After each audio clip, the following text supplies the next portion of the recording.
আসসালামু আলাইকুম। বিশেষ টিচার বিডির পক্ষ থেকে সবাইকে স্বাগতম। যারা সামনে বিসিএসগুলো দিবেন তারা সবাই অবগত আছেন, সিলেবাস সম্বন্ধে হয়তোবা সবারই ধারণা আছে যে আমাদের ইংরেজি অংশ থেকে দুইটা পার্টে পরীক্ষা হয়। এই দুইটা পার্টের মধ্যে ইংরেজি গ্রামার এবং ইংরেজি লিটারেচার থেকে আসে। তো আমরা সবাই কম বেশি যে গ্রুপেই থাকি না কেন, ইংরেজি গ্রামারটা সম্বন্ধে কিন্তু আমরা সকলেই অবগত আছি। কিন্তু ইংরেজি লিটারেচারটা আমাদের কাছে একটা অজানা বিষয়, এবং এই বিষয়টা যদি আলাদাভাবে ভালো করে না পড়া হয় তাহলে কিন্তু ওই বিষয়টা আমাদেরকে ভালো করা সম্ভব নয়। তো আমি চেষ্টা করব এই চ্যানেলের মধ্যে প্রত্যেকটা বিষয়ই ভালো করে ব্যাখ্যা করার জন্য, যাতে আপনাদের এই জিনিসগুলো মনের মধ্যে গেঁথে যায়। তো আজকে আমরা গ্রামার পার্ট ধরব। গ্রামার পার্ট আসলে হঠাৎ করেই আপনি একটা পার্ট ধরেই ওই পার্টে এক্সপার্ট হয়ে যাবেন না। আপনার যদি বেসিক ভালো থাকে তাহলে হয়তোবা দেখা গেছে যে আপনি যে কোনো একটা গ্রামারের অংশ ধরে আপনি ওই পার্টে ভালো করতে পারবেন। কিন্তু বেসিক যদি ভালো না থাকে তাহলে দেখা গেছে যে আপনাকে বেসিক থেকে শুরু করতে হবে। এবং আমরা যারাই যে সেকশনে পড়াশোনা করি, গ্রামারের সাথেও কিন্তু আমাদের একটা গ্যাপ থেকে যায়। কারণ আমরা যখন অনার্স লেভেলে পড়াশোনা করি তখন আমরা গ্রামার পড়ি না, বা যারা হয়তোবা স্টুডেন্ট পড়ান তারা হয়তোবা দেখা গেছে যে গ্রামারটা নিয়ে একটু তাদের আয়ত্তে থাকে। তো অনেক দিন না পড়ার কারণে আমাদের গ্রামারের বিষয়গুলো আমাদের আস্তে আস্তে আমরা ওইটা থেকে দূরে থাকি আর কি। তো গ্রামারের যদি প্রথম থেকে শুরু করি তাহলে আমরা পার্টস অফ স্পিচ থেকে শুরু করতে পারি। তো আমি লিখে লিখে পড়াচ্ছি এবং আমি এই জিনিসগুলো একটু বারবার বলবো যাতে আপনাদের একটু আয়ত্তে আসে। আশা করি ধৈর্য ধরে থাকলে কিছু না কিছু এখান থেকে উপকৃত হবেন আশা করি। তো শুরু করছি পার্টস অফ স্পিচ দিয়ে। Parts of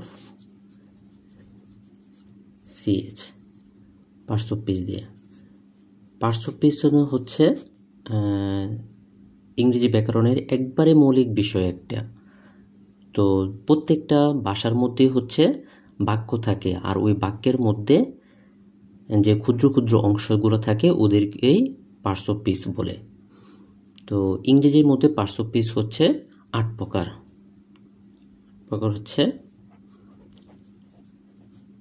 noun, pronoun,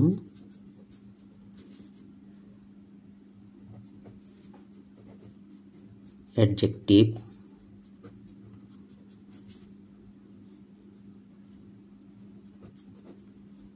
verb, adverb,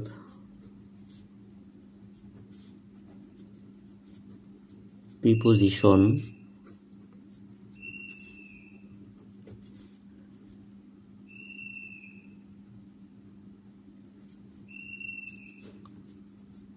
conjunction,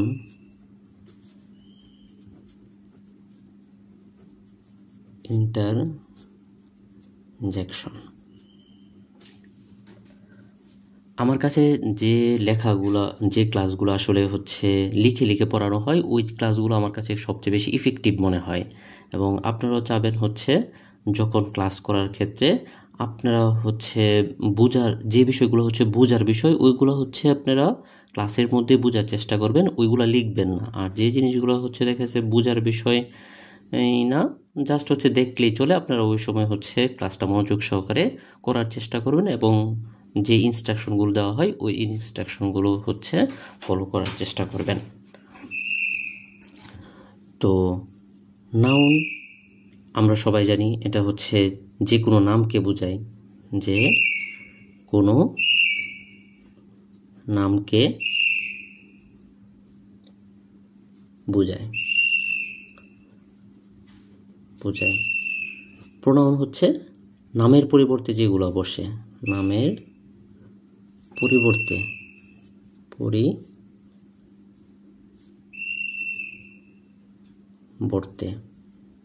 বসে। অ্যাডজেক্টিভ হচ্ছে নাউন বা প্রোনাউনের দোষ, গুণ, সংখ্যা, পরিমাণ নির্দেশ করে। ভার্ব হচ্ছে ক্রিয়া নির্দেশ করে।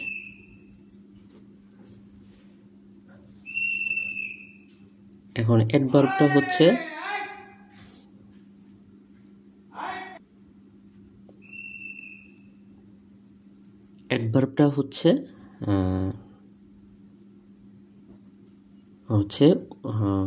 সাধারণত বিশেষায়িত করে না। অ্যাডজেক্টিভ এবং অ্যাডভার্ব এই পার্থক্যগুলো হয়তো বা পরে বুঝাবো, তবু হচ্ছে আমি একটু এখানে অল্প করে বলে রাখি। অ্যাডজেক্টিভ হচ্ছে নাউন এবং প্রোনাউনকে বিশেষায়িত করে, এবং অ্যাডভার্বটা হচ্ছে নাউন প্রোনাউন ছাড়া অন্য যে কোনো পার্টস অফ স্পিচকে অথবা নিজের অ্যাডভার্বকেও বিশেষায়িত করতে পারে এবং যে কোনো সেন্টেন্সকেও সে বিশেষায়িত করতে পারে। তো এটা হচ্ছে অ্যাডভার্বের একটা বৈশিষ্ট্য। আর প্রিপোজিশনগুলো তো আমরা জানি, এটা হচ্ছে যেমন হচ্ছে ইন আছে, এট আছে, অফ আছে, এই জিনিসগুলো হয়তো আপনারা জানেন। কনজাংশনগুলো হচ্ছে এন্ড আছে, বাট আছে, অনেকগুলোই আছে, প্রায় 3-4 রকমের কনজাংশন পাওয়া যায়। তো ওইগুলো হচ্ছে এখন আমরা লিখছি না। তো আপাতত এতটুকু বেসিক আপনারা জানলেই চলবে, যে হচ্ছে noun, pronoun, adjective, verb, adverb, preposition, conjunction, interjection.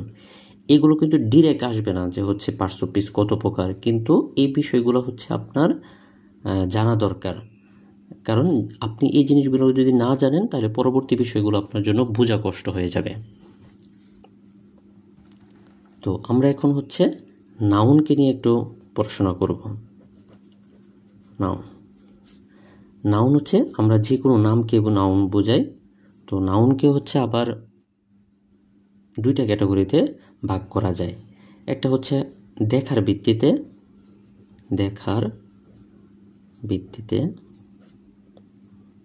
আর একটা হচ্ছে গণনার ভিত্তিতে।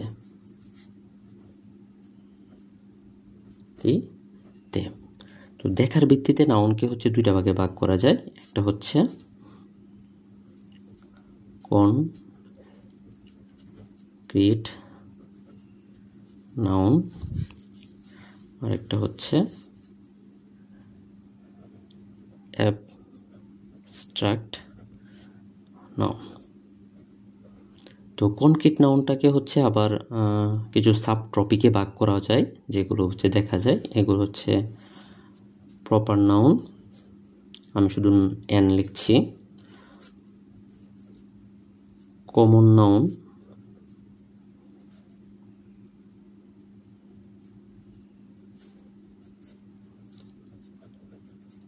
Collective noun, material noun. আর হচ্ছে গণনার ভিত্তিতে নাউনকে 2 ভাগে ভাগ করা যায়। একটা হচ্ছে কাউন্টেবল নাউন, একটা হচ্ছে আনকাউন্টেবল নাউন।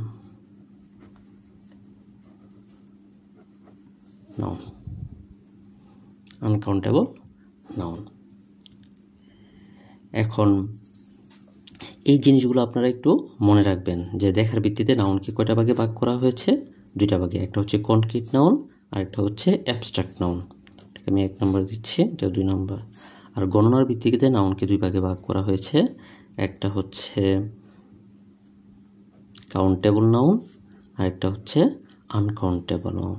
প্রত্যেকটা বিষয়ের সম্পর্কে আমরা আরও বিস্তারিত বলবো। আশা করি মনোযোগ দিয়ে বিষয়গুলো শুনবেন।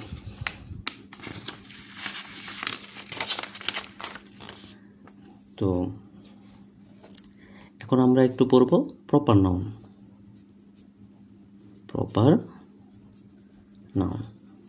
বারবার মাইন্ডকে রিকল করার চেষ্টা করবেন। যখন প্রপার নাউন পড়ার চেষ্টা করবেন, তখন চেষ্টা করবেন যে হচ্ছে প্রপার নাউনটা কোন নাউনের কোনটার ক্লাসিফিকেশন, এটা কোন প্রকার ভেদ, এই জিনিসগুলো রিকল করার চেষ্টা করবেন।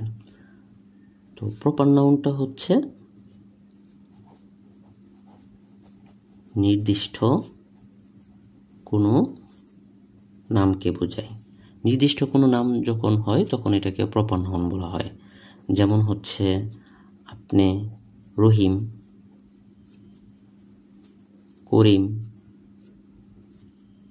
এটা একটা নির্দিষ্ট নাম। তখন বা দেখা গেছে যে ফাতেমা, রোজিনা, জি না, এগুলো কিন্তু একটা নির্দিষ্ট নাম। আবার হচ্ছে যদি আমি স্পেসিফিক করে হচ্ছে কোনো নির্দিষ্ট স্থানের নাম বোঝায়, যেমন ঢাকা, রোম, তো এইগুলো হচ্ছে কি নির্দিষ্ট নাম। এই নির্দিষ্ট নাম যখন হয় তখন এটা হচ্ছে প্রপার নাউন। তাহলে কমন নাউনগুলো কি? কমন নাউন যখন এই নির্দিষ্ট নামগুলার সাধারণ নাম বোঝায়। সাধারণ বলতে যখন আমরা মানে পরিচিত থাকে না, তখন হচ্ছে আমরা যেভাবে ডাকি আর কি। যেরকম হচ্ছে রহিমকে যদি কেউ না চিনে তখন তাকে কি বলবে? রহিম যদি একটা ব্যক্তি হয়ে থাকে, তাকে হয়তোবা সে বলবে হচ্ছে রহিমের পরিবর্তে আমি তাকে একটা বয় হিসাবে পরিচিত দিতে পারি যে সে একটা বালক। অথবা তাকে যদি আমি স্কুলে দেখি কোথাও, তখন তাকে বলতে পারি সে একটা স্টুডেন্ট। অথবা আমি যদি হচ্ছে তাকে একটা অফিসে দেখি, তাকে বলতে পারি যে সে একটা এমপ্লয়ি। তো সাধারণত একটা নির্দিষ্ট নামের যখন সাধারণভাবে আমরা যে নামে ডাকি সেটাকে বলা হয় হচ্ছে কমন নাউন। এখন এটা হইতে পারে যেমন ফাতেমা। তো ফাতেমা কি হইতে পারে? সে একজন গার্ল হইতে পারে, সে একজন ওমেন হইতে পারে, সে একজন স্টুডেন্ট হইতে পারে। তো ফাতেমাকে যখন কেউ নির্দিষ্টভাবে চিনবে না, তখন সাধারণভাবে আমরা তাকে যে নামে ডাকি বা যে পরিচয় হিসাবে জানি, সেটাই হচ্ছে একটা কমন নাউন। এখন ঢাকাকে কি হচ্ছে সাধারণ নামে কি? এটা একটা সিটি।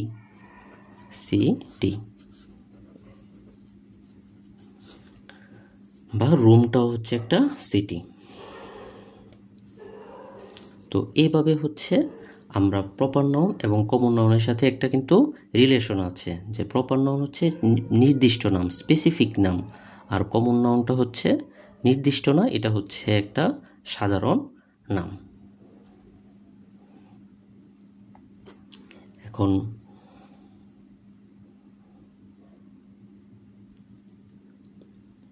কালেকটিভ নাউনটা কি? কালেকটিভ নাউন আপনি একটু রিকল করতে পারেন যে হচ্ছে আমরা নাউনকে কয়টা ভাগে ভাগ করেছি? আমরা দেখার ভিত্তিতে 2 ভাগে ভাগ করেছি এবং গণনার ভিত্তিতে 2টা ভাগে ভাগ করেছি। দেখার ভিত্তিতে হচ্ছে proper noun, common noun, collective noun, material noun. আর হচ্ছে অ্যাবস্ট্রাক্ট নাউন আরেকটা আলাদাভাবে ছিল। তাহলে হচ্ছে আর গণনার ভিত্তিতে হচ্ছে 2টা ভাগে ভাগ করা হয়েছে। একটা হচ্ছে কাউন্টেবল নাউন, আর একটা হচ্ছে আনকাউন্টেবল নাউন। তো বারবার রিকল করার চেষ্টা করবেন, তাহলে দেখা গেছে যে ওই জিনিসটা আয়ত্তে থাকবে। কালেকটিভ নাউনটা হচ্ছে একসাথে গ্রুপ আকারে যেটা বোঝা যায়, গ্রুপ বোঝাবে। যেমন কি হচ্ছে আপনি আপনার বাবা মা যেখানে থাকতেছে, এটা কিন্তু একটা ফ্যামিলি। আবার আপনি যখন স্কুল কলেজে যান, তখন হচ্ছে আপনি একটা ক্লাসে থাকেন। আবার হচ্ছে আপনারা যখন বসে আড্ডা দেন, তখন কি করেন? এটা একটা গ্রুপ হয়ে যায়, GROUP গ্রুপ হয়ে যায়। আবার যখন সেনা সদস্যগুলো একসাথে জড়ো থাকে বা একসাথে থাকে তখন আমরা তাদেরকে কি বলা হয়, আর্মি হিসাবে পরিচিত করি। আবার যখন পুলিশ সদস্য একসাথে থাকে তখন এটাকে আমরা বলি পুলিশ। পুলিশ কিন্তু একটা কোনো একজনকে বোঝায় না, পুলিশ বলতে একটা সামগ্রিক জিনিস, মানে পুলিশ সদস্যদেরকে একসাথে পুলিশ বোঝায়। তো এরকম হচ্ছে family, class, group, army, police, এগুলো হচ্ছে কালেকটিভ নাউন।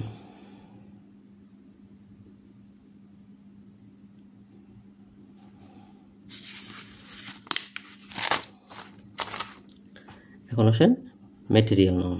ম্যাটেরিয়াল নাউন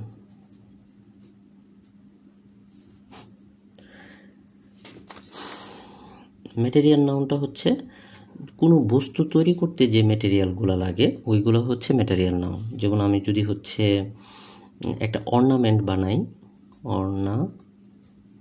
বানাই তাহলে এটাতে কি লাগবে, হয়তো আমি গোল্ড ইউজ করতে পারি, আমি হচ্ছে রূপা বা সিলভার ইউজ করতে পারি, আমি হচ্ছে ডায়মন্ড ইউজ করতে পারি।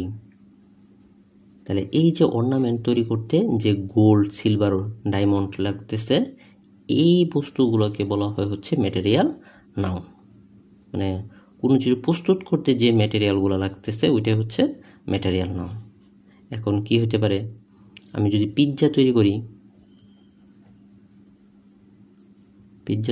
তাহলে ওইটাতে কি লাগবে, আমার সস লাগবে,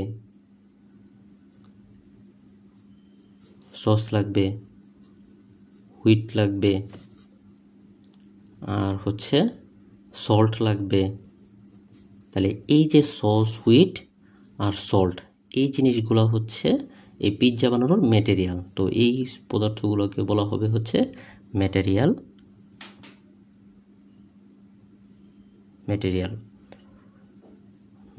আর হচ্ছে অ্যাবস্ট্রাক্ট নাউন রয়েছে।